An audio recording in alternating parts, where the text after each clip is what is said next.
আওয়ামী লীগের পুনর্বাসনের চেষ্টা ছাত্র জনতা মেনে নেবে না।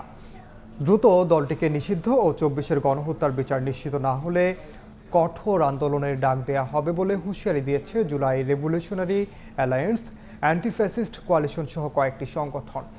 সচিবালয়ে আইন উপদেষ্টার কাছে পিলখানা, শাপলা ও জুলাই গণহত্যা সহ স্বৈরশাসকের সব অপকর্মের দায়ে আওয়ামী লীগের নিবন্ধন বাতিল, দলটির সকল অঙ্গ সংগঠন নিষিদ্ধ ও বিচারের দাবিতে স্মারকলিপি প্রদান করে সংগঠনগুলো।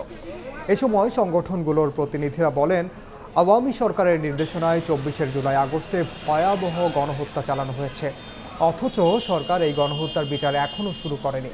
বিচার প্রক্রিয়ায় চরম ধীরগতি লক্ষ্য করা যাচ্ছে।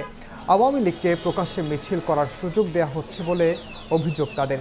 ফ্যাসিস্টদের পুনর্বাসনের চেষ্টা করা হলে আবারও আন্দোলনের ডাক দেওয়া হবে বলে জানান তারা।